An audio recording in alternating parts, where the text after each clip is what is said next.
Awesome. Yeah, so maybe we can get started. So it's a great pleasure to have Karl Johansson here today to deliver a Distinguished Icon seminar. Karl is, a professor at the Royal Institute of Technology in Sweden. Significant accomplishments. His bio is on our website.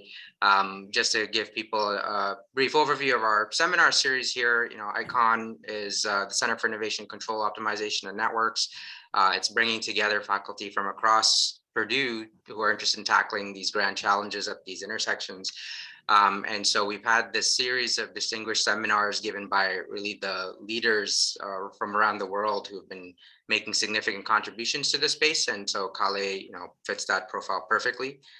So it's a great pleasure to have you here today, Karl, to provide your talk. Thank you, Shreyas. Thank you so much for that kind introduction, and thanks, Shai, and thanks everybody at ICON. I'm delighted to get the honor to give this talk.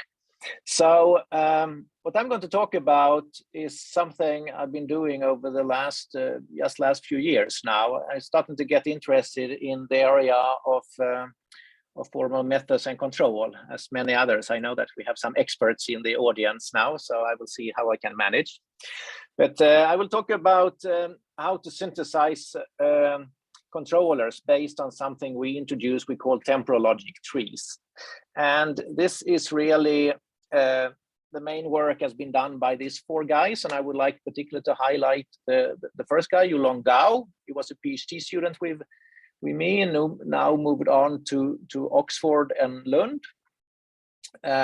Frank Young is a PhD student currently with me.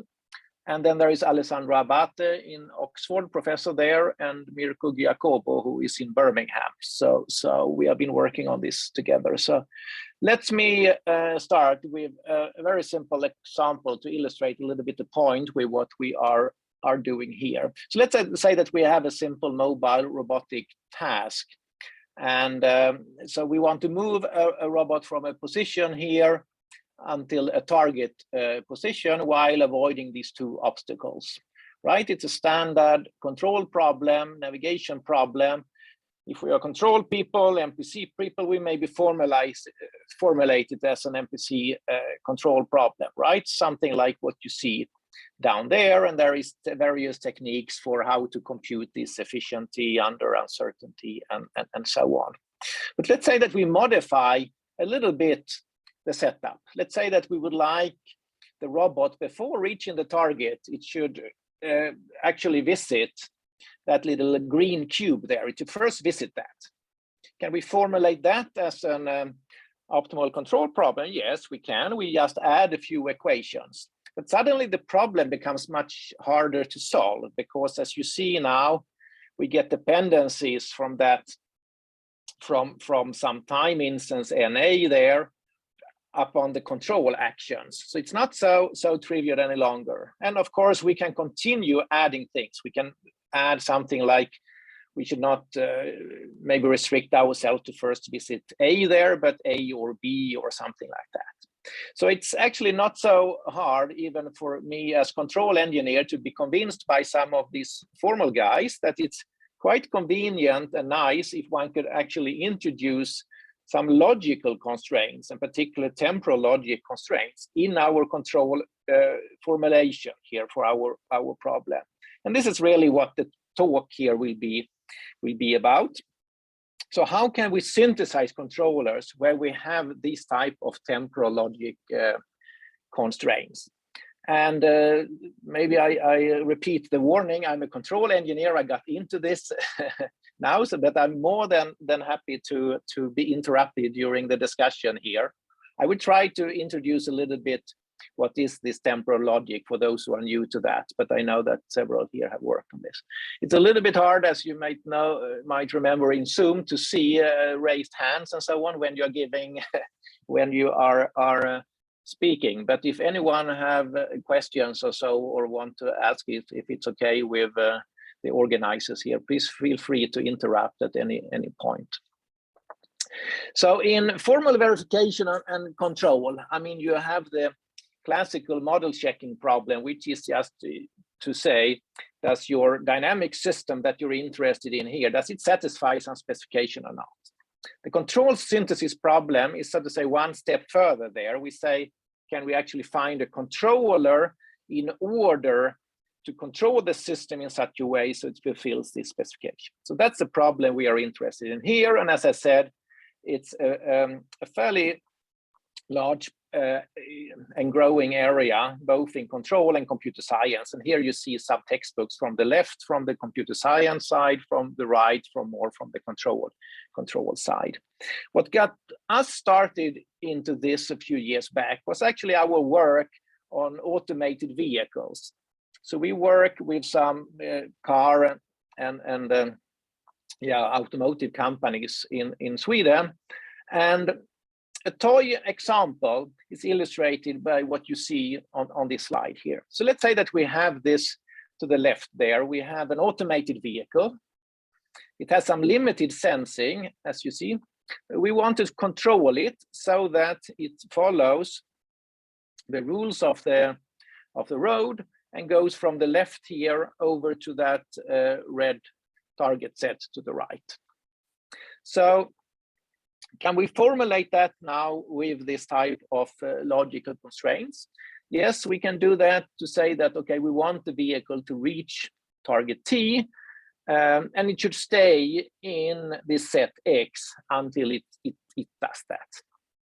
If we now drive that vehicle forward here, at some point we maybe notice that we have a little red vehicle in front of us, an obstacle.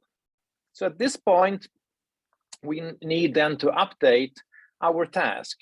We need to modify now and say that we should not only fulfill the original specification, but actually we need to add something about this obstacle that we want to avoid. If we do that in a correct way, we could maybe synthesize a controller in such a way so that we actually go around that obstacle until we reach another obstacle, until we then reach the target here.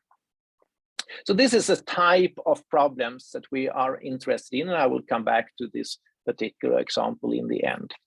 So the control synthesis problem can then be formulated in this way. So we have a plant and we have a controller, and we want to now synthesize feedback controls now such that this trajectory satisfies some specific specification that we use phi to denote here. And what type of mathematical model are we going to use for the plant and for the specification? So for the plant here, I would consider control transition systems. So basically systems that captures both discrete event control system as well as continuous time control system and many other type of systems. When it comes to specification, as you saw in the title, we will look into linear temporal logic. So now there comes a 1-minute crash course for those of you who haven't seen linear temporal logic before, just to give you some idea what it is. So it is a logic. So it means that we have some propositions that we put together into a formula, and the formula will be described by phi, as you see here.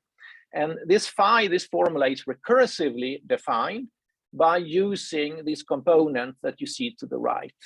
And you see first that we have atomic propositions, then we have things like negation or conjunction as and so on. And then further to the right there, we have also logic that involves time. So we have expression like the next proposition, the next phi should be fulfilled, and phi 1 until phi 2 should be fulfilled. So temporal logic means that we can now combine both conventional logic with this type of temporal connectives that you see here. And this is a fairly rich language that was introduced back in the 70s. And one can express many more things than what you see on top there, because one can do various type of combinations here. So for instance, you can express eventuality, which means then that eventually something is fulfilled for the system, or that something always is fulfilled. and so on. I will be a little bit sloppy in this talk. If you are more formal, you separate the notion of a trajectory from the word that you have and so on. I will just completely mix these type of things. But if you want to be more careful, you can go to our papers or to some textbook or something like that. But basically, what we do is that we now, for a trajectory of our system, can check so that each state along this trajectory fulfills this type of specification or not, as I have just been describing. So let's look at a toy example before we get back to the real business here. So you just see a little bit the idea. So we take the classical traffic light here, red, yellow, green, yellow, red, and so on. So let's say now that we would like to check a particular property of this sequence here. So as you see to the left here, we can, for instance, check the operator next here. So next yellow, is that fulfilled for this trajectory or not?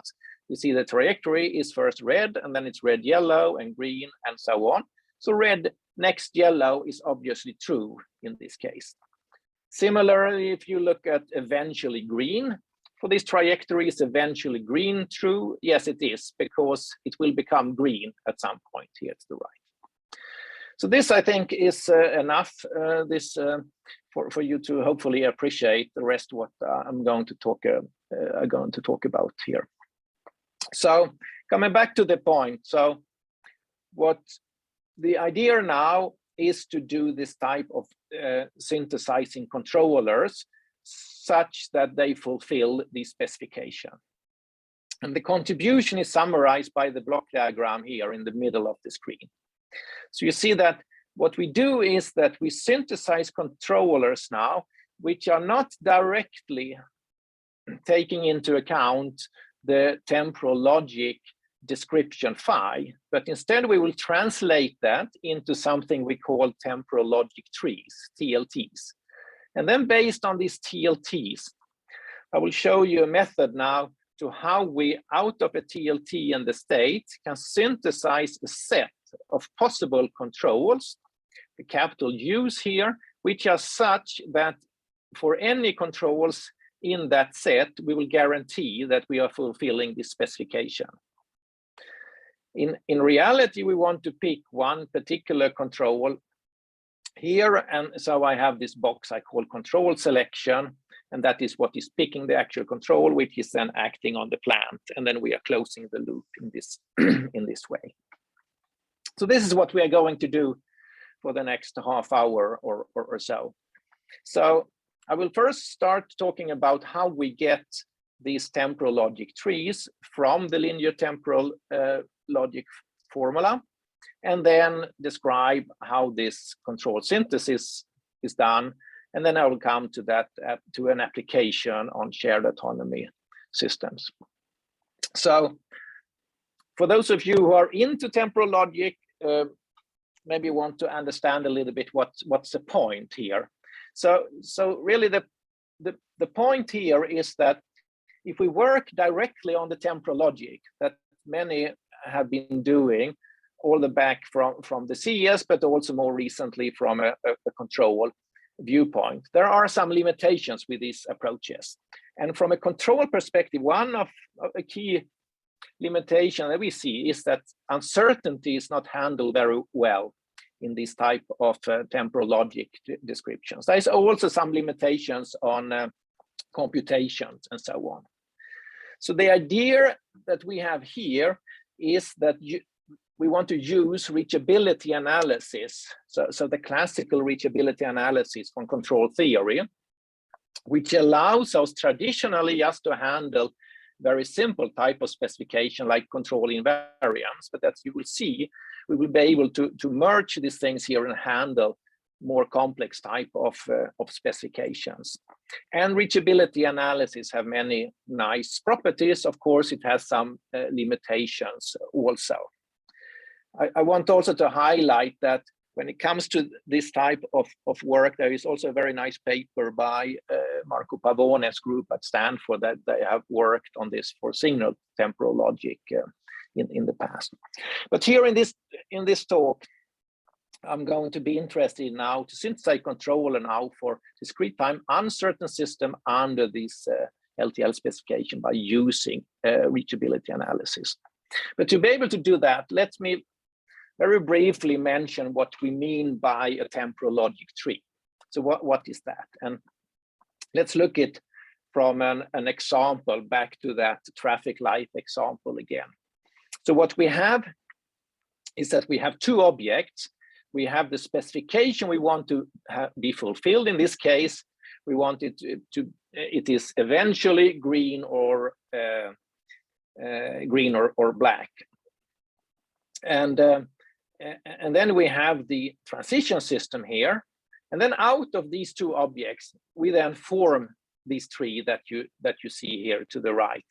And it's a particular tree, right? You see that every second node contains subsets of the state space, and every second node contains an operator. So it's built up in a particular hierarchical way from the formula and the transition system. So you can say it's just another way of writing the formula if you want, but you will see that it's a nice way to do if you want to do control synthesis. Yeah, I think I skipped this one. So there is an algorithm now, of course, of how to construct this such a tree, so TLT from LTL. So we start now with the actual formula that someone gave us.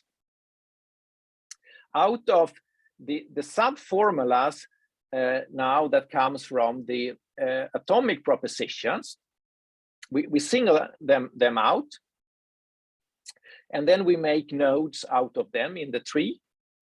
And then we take the operators that we have in the formula, and we put them into other nodes of the tree now in a recursive way, as you will see. And this is done now using reachability analysis. And in this first part here, there is only two types of reachability that we need, and I'm going to just remind you about what they are here. So we need the controlled reachability. So remember, what is the control reachability? So we have two sets, omega 1 and omega 2. And the control reachable set is the set which inside omega 1, which is such that there exists a control that takes us into omega 2. So this is a controlled reachable set, and I denote that, as you see that, with R superscript C. Another set that we need here is the robust control invariant set. And that I think you're also familiar with, right? So the robust control invariant set inside a set here, omega, is such that all state inside this set is such that there exists a control which now let you stay in that set, right? We won't use actually that set, but we will use the maximal robust control invariant set, so which is the largest such set inside this set omega. So these two objects, so the RC and the RCI, we can view them, if you want, as operators, and these we will come back with now. So where are we? We were saying that we wanted to construct a temporal logic tree from a linear temporal logic formula. So what I'm going to describe next is basically a toolbox for doing this. So let's say that we, here to the left, that we start with two propositions, or with two temporal logic trees for specification phi 1 and phi 2. And now we are interested in phi1 and phi2. So we have a conjunction there. To form that, when we have the corresponding temporal logic tree, what we do then is the operation you see here to the right. So we take the original two trees, and then we put the AND in this node in the middle there. And then we take the intersection of these two subset of the state space, which we had in the root of the original temporal logic trees. So you see, we start with two trees, and then we can get a larger tree by this operation. Another operation we can have is OR instead, and then you see it's something similar. So it's fairly straightforward. So now we come to a temporal operator instead. We come to the next. So we have next phi.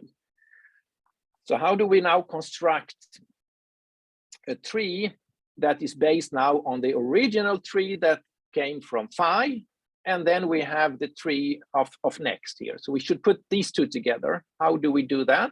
So what we do is that we put them on top of each other, as you see here to the right, where you know in the node on top here, put the reachable set given the set that you had below. So in that way, we can construct this TLT for that. Another of the temporal logic operator was until. Again, you see here that we have one TLT and then until another TLT, and then we just use the control reachable set here when we are constructing them together. And we can do similar for all the other operators. So basically, what you have seen here is a way of go from a specification recursively constructing a temporal logic tree that is now a representation of that LTL formula. I know that it goes perhaps fast, but it's just to give you an impression of so to say the machinery behind it. So what does this mean? What can we now say about that TLT that we have constructed? So what we can say is the following. So if we now have our control transition system and our specification phi, if it is now so that the trajectory for our transition system fulfills the TLT, then that implies that actually the trajectory fulfills the original specification. So you see that it's an under approximation. It's not a tight result. The reason why it's not tight is because of the reachability, right? The reachability would not be tight in the way that we formulated here, but it's something that give us now a nice verification of control synthesis technique, because if we can find now controls so that we fulfill the TLT, we know that it will fulfill the specification originally in the temporal logic.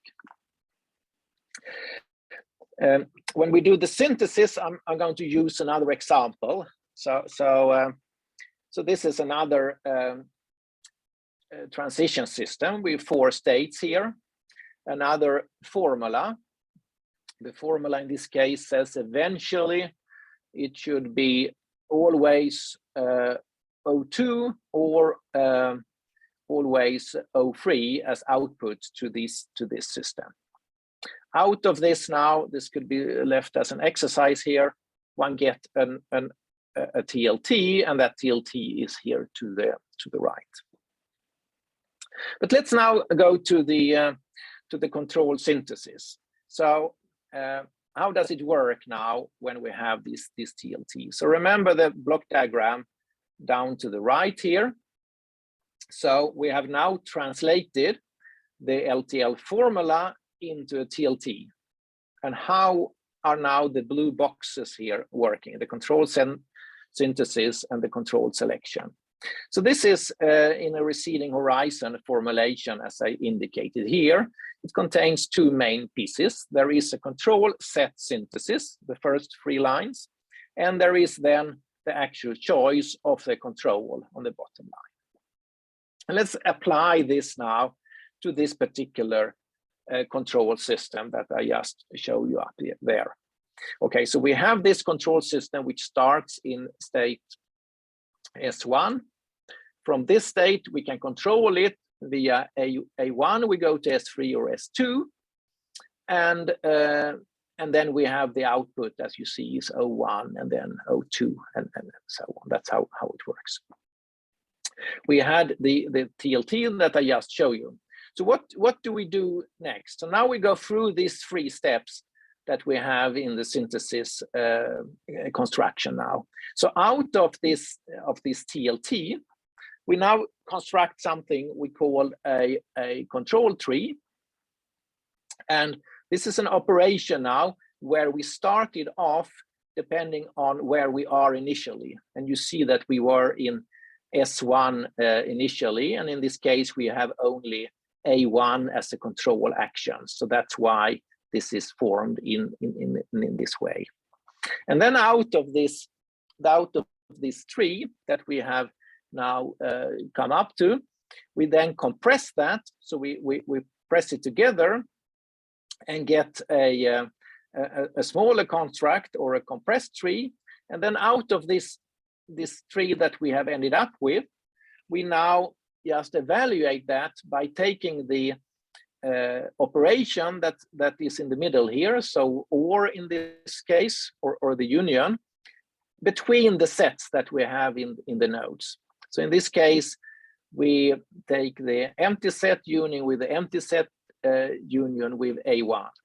And this gives us now the control set that is the possible type of control actions that we can take, which we know is feasible. So we see in this case that we have only one feasible control. And of course, in the example, we see up here, S1, we have only one possibility there, A1 and A1, right? So then we execute the control. And for instance, let's say that we execute it and go to the right here. So we are next in the S3 state. And from that state, we then do the same operation again. We have the TLT, but now we have it at the state S3. And you see now that then we have S3 appearing in more of the nodes of the TLT, which then have consequences for this control tree that we are constructing. And when we compress it, we end up then with more elements in our union set union operation. And in this case, we end up then with a couple of control actions, which are the feasible control actions in this case. So you see, in this way, we can recursively, with the help of this TLT, construct the possible control set, which are now guaranteed to fulfill this LTL formula. So, and in some cases here, the control set will contains more than one element. To the right is only some choices that I had when I executed this example, but the principle is clear, right? That out of this, we for sure get the state trajectory, which is guaranteed to fulfill this original specification. So this way of synthesizing the controller, is this a good way or not? Can we say something about the properties? So we cannot say that it always works. What we can say is that we have this recursive feasibility theorem, as you see here in front of you. So we have to assume that there exists a control policy such that under that policy, all trajectory satisfies the TLT. If we know that that is the case, then we know that this is going to work. So in this case, at each time instance then, we know that we will find a control action. So this set, capital U, will be non-empty. And we also know that for any control that we pick in U here, we will preserve feasibility. So this is, so to say, the type of guarantees that we have for this controller now. So let's come back to this automated vehicle example that I did earlier. You see a little bit the idea in practice here. So we had the original specification that the vehicle should stay in X, stay on the road until it reached the target T. So then we have a TLT for that specification, which looks like the tree that you have down to the left there. Now, when we come then to the obstacle here, what we then have was that we had an extension of the formula. We said that now we, in addition, wanted to avoid this obstacle that parked vehicle was. So how does it work now with the tree? So what happens now is, of course, that this red thing here, that we can express as another TLT. And now if we want these two to be fulfilled simultaneously, as we of course want, then we can construct a TLT which represents the whole thing now. And out of that, we can then generate control actions. And the control actions then takes us around that vehicle. And then we come to the next obstacle potentially here. And then we can continue like that to the very end. So let's look at that in a numerical evaluation for when we are executing now real controls of this vehicle. So what does it look like? So in the top plot here, you see the actual trajectory in the XY plane for the vehicle. In the next plot, you see the velocity command along the road, so along the x-axis, and then you see the velocity command along the y-axis. How we are steering. So to put this into the frame, what we talked about now. So we compute now these sets for both the commands along the x-axis and y-axis. So, and these are indicated now with this light blue color in there. And then the dark blue line there, step function looks like, is then the actual control actions that we are taking. So in the beginning, you see that the control action should be something positive along the x-axis. We should drive the vehicle forward, but along the y-axis, we don't have much constraints. We pick some control action and we drive the vehicle forward. And then when we are getting closer to that obstacle, you see now that the control the specification that we want to fulfill now, that they restrict the control actions that we can take. And it restricts it in both the x-axis domain, right? So the velocity is slowed down for the vehicle, but it's also, we are forced to drive to the left here. And so you see then when we follow the trajectory on top, the vehicle is driving past the obstacle to the left. And then we pass that obstacle and then it opens up again, right? So the y can take more values until we come to the next obstacle. And then everything repeats itself until we come to the very end. So one question you might ask here, which I actually got the question when I talked about this some year ago or so, was why does the vehicle come back to the right lane here? What forces it to be down there? And this is actually one of the points with this approach, right? I said that, you know, when we select the control, we know that it needs to be in the light blue area, but given that, we can then impose other types of restrictions here or optimization criteria. So what we are actually doing in the simulations is now that we are minimizing a cost function which penalizes if we deviate from the right lane. So this is what is driving the actual vehicle back into that lane in these cases. So this was an illustration of this control synthesis based on TLT. So now let's apply that to a little bit bigger example. So something we call the shared autonomy system.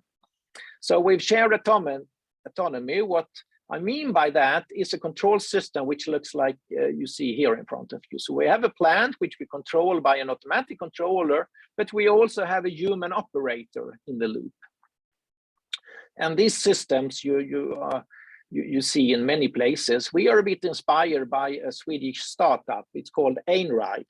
So Einride are building this electric small logistic vehicles that you see here. They are driverless. So they are automated, but now and then they have support then of the remote driver. And you see here in this picture that actually the remote driver gets some suggestions of how she should be driving there. So something very similar we have implemented in our lab. So we have our remote driver, which in this case is Frank here. And in this case, in our example, it's a bit similar to the truck example here. We would like to park a vehicle. So the vehicle is here to the right in the beginning of the experiment. And we say that there are two places where there are empty parking lots or spots. One is in the red area down here, and the other one is in the blue area out to the left. So this we can now formulate, of course, as some temporal logic specification that should be fulfilled. So how do we now formulate or describe the architecture for such a system? And the way we have done it is in the following way you see here. So it follows my more abstract architecture that you saw previously, but there are a few more blocks here. So we have the vehicle, that is what we are actually steering, right? The physical system. And then we have the human operator, which is now suggesting steering commands for the controller. And then in the middle here, we have something we call the guiding controller, which consists of a few different pieces. So we have the control set synthesis block here, right? Where you see that we have some specification that should be fulfilled and that we are generating the same type of capital U sets here to the right. And then we have a block here where we are mixing now, we try to get the preference from the human operator into a block here that we are now inferring some belief that we think the human operator would like to do. And then that goes into a policy blending where now these beliefs together with the, so to say, safe control sets here are being mixed and making sure that we are not violating anything in our control actions we are taking. So this is the basic idea about this system, and where the control synthesis technique come into play of what we have been talking about now for some time is in that lower box. This box here, control synthesis box. So you see that is generating now the possible control actions using these techniques I've said. And in the picture here, you now see the control actions, particularly in the UX, in the X domain, when we are driving this vehicle along the parking lot. And you see that there is some actions or restriction on the actions that is related to the red parking spot, so the thing down to the left there. And then there is some area here, which is now the control set for the right parking spot. And then the gray area is the intersection of these two. So these we do, as you see here, along the x-axis, so that is along the parking spot if you want. And then across now, we do the same thing along the y-axis. So we get something like this. I will come back to what the trajectory is here. But that was how the controls sets are being generated in this block. But how are they now being interacting with the human operator? So we do a simple blending there. So we say now that we have some belief of what the human is going to do. So when we start, we probably don't know much about what the human wants to do, but after we see what the human is, how she is acting, we somehow incorporating that into this update equation that you see there, where we take into account if the human take actions which are feasible or not. So that is influencing this. So what does it mean if we look now in that belief state of the human? So in the very beginning here, you see that we don't know if the human wants to park in the red or in the blue lot. So we are 50-50 here in the very beginning there. After some time, we see that it's quite unlikely that the human is going to go down to the red area. And then you see that these two start deviating now. So, and further on, we are becoming more and more sure that we are actually would like to go to the blue area. So that belief is now going into this blending box, and the blending box is extremely simple. What it does is it says the following. So as long as the human is doing something which is feasible in the sense that the human action is within this control set that we have computed, then we take that action.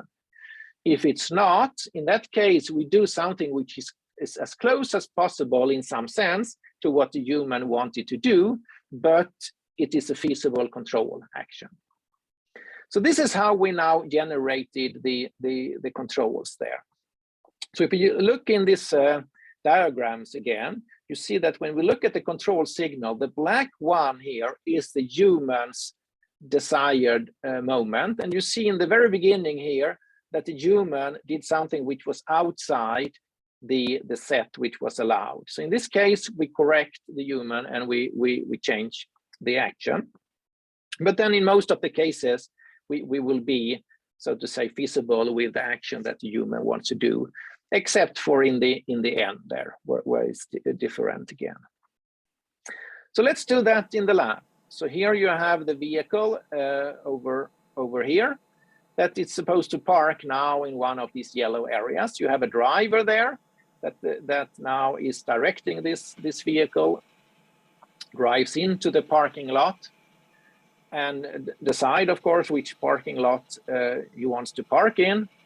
It comes to some actions, as you will see here, where he's not able to turn around the vehicle because of its limitation. Then the vehicle takes over and actually changes state in such a way so that it's able to go into that parking lot. And in the end now, the driver takes over again automatically and then park the vehicle. So you see, if we take that once more, so you get the idea. It's an extremely simple idea, right? It's that we have a human who wants to steer this system, but the human is not able to capture exactly always what are feasible trajectories here.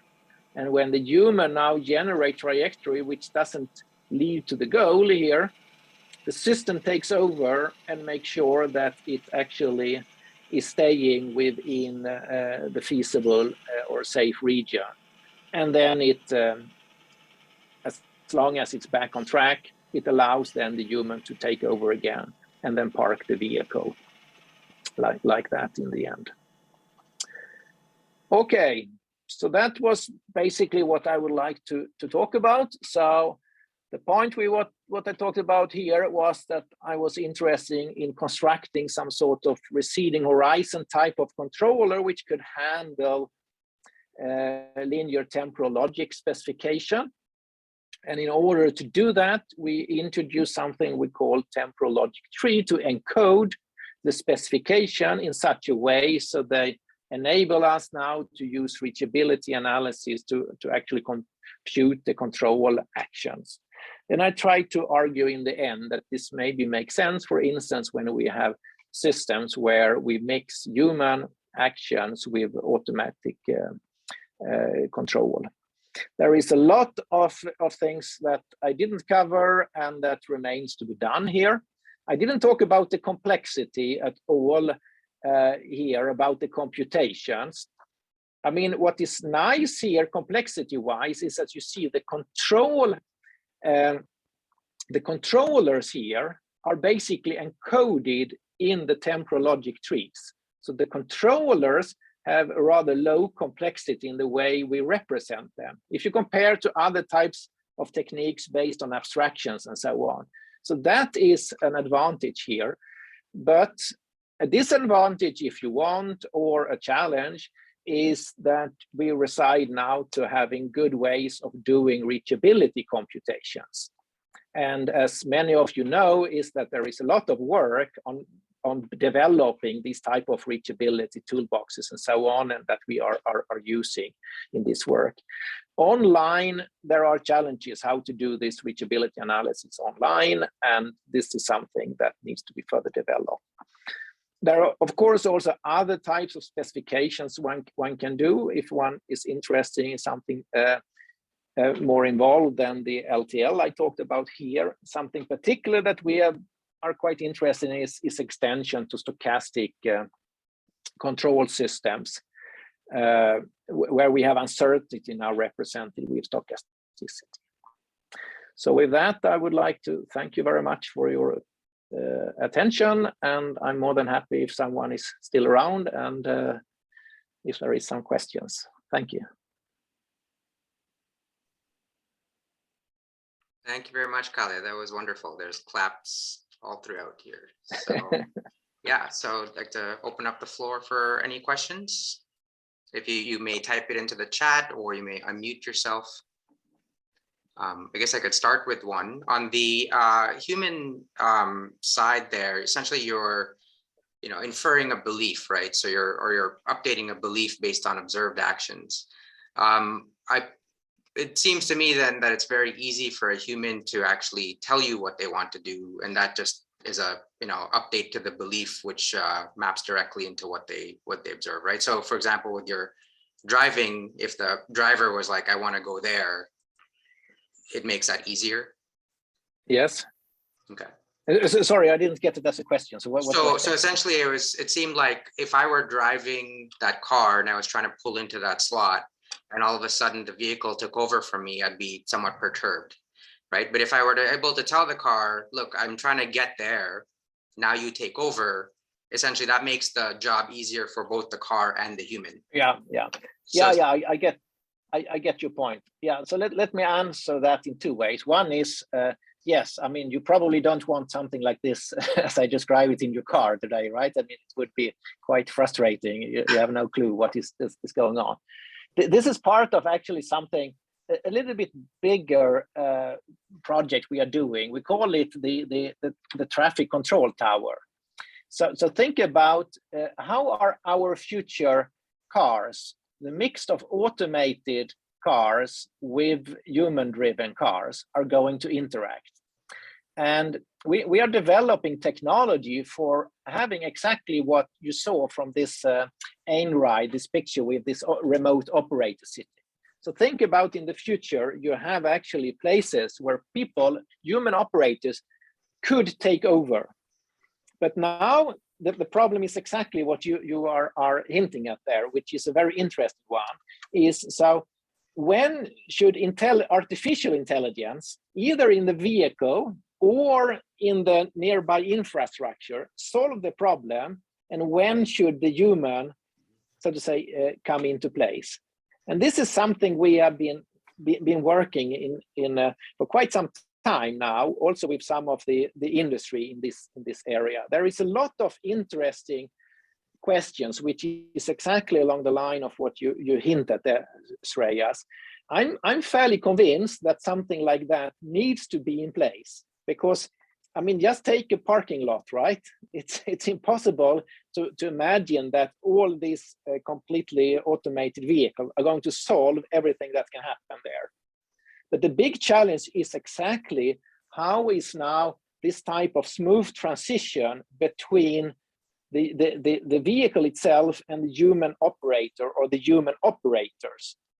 And so view this a little bit as a toy example to start to illustrate a little bit some of these challenges. And I think for the control area, I mean, this is it's very rich area when you see the mix of human decision makers and so to say automatic decision makers.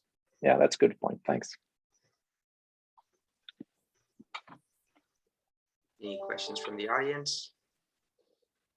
Hi, Karl.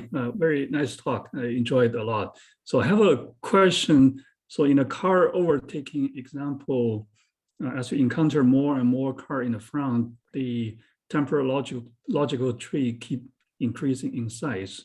Once you have passed a car and leave it far behind, so you can, I mean, for practical speaking, you can probably ignore it. So I wonder if there are any kind of a way to reduce the complexity or size of the tree at the price of maybe introducing some kind of a conservativeness, or I mean, just for the sake of having a faster computation time in the future.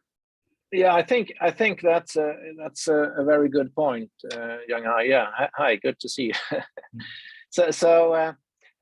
Yes, I mean that needs to be something. I think the way you would do it, I didn't have it here in the notation, would be that you will timestamp these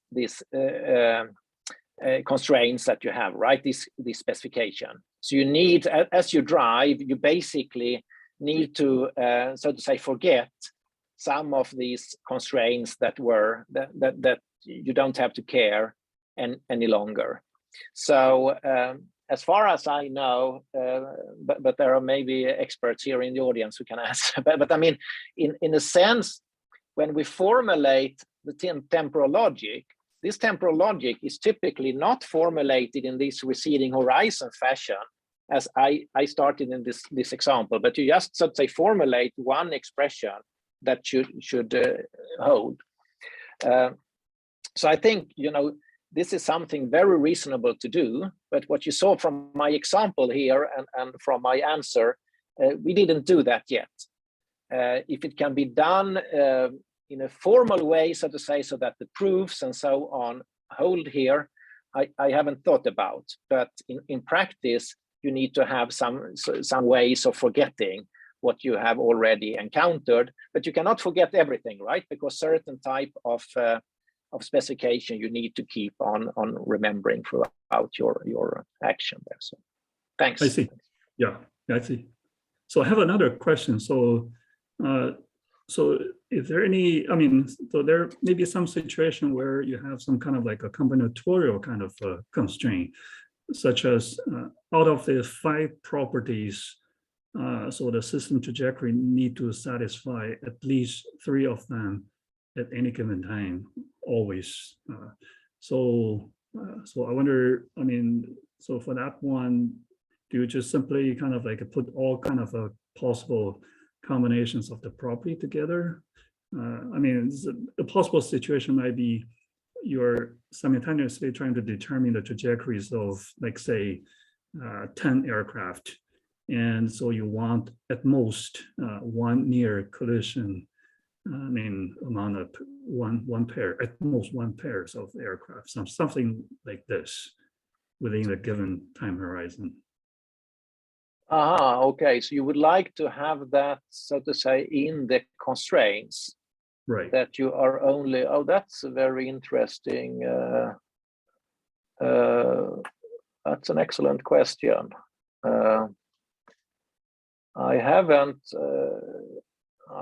encountered anything like that, but of course I can very well see that it's an interesting, particular when you, so to say, solve conflicts that could arise here. So this is something that we have considered. I mean, now I showed very simple. You don't have to come to many vehicles or aircraft in your case, right? Until you can see that it's quite interesting to try to understand how you should resolve them. And if you look at the aircraft and of course some of your earlier work and others, these are fairly clean situation in some sense, in the sense that you know, roughly speaking, where the aircraft, I mean, there's not so much motion. If you look at some of the stuff, some of the experiments we also did on campus, right? I mean, you find vehicles parked all over the way. They're not supposed to be parked, and people are driving in ways that you don't think. And so it's easy to come up just with 3-4 vehicles, situations where it's not so obvious what would be the right way of solving that. So it relates a little bit to my answer to Shreya's question, that I think that needs to be a way of understanding, so to say, how you would resolve these situations. My boring answer is that, yeah, this is exactly why we need that human operator in the loop, because the human would be able to tell which vehicle it should tell to stop while two others are maybe moving or something like that. But it's a very good, it's a good question to think about. Thanks. Yeah, well, thanks. Yeah. Thank you very much, Kelly. And I think almost 3 o'clock. So we'll thank everybody's attendance. And thank you, especially Karl, for this excellent, great talk. So we'll switch to another link. Great. Thank you, everybody. Okay. Thank you, See Karl. you. Thank See you, you. everybody. See you. Bye. Thank you.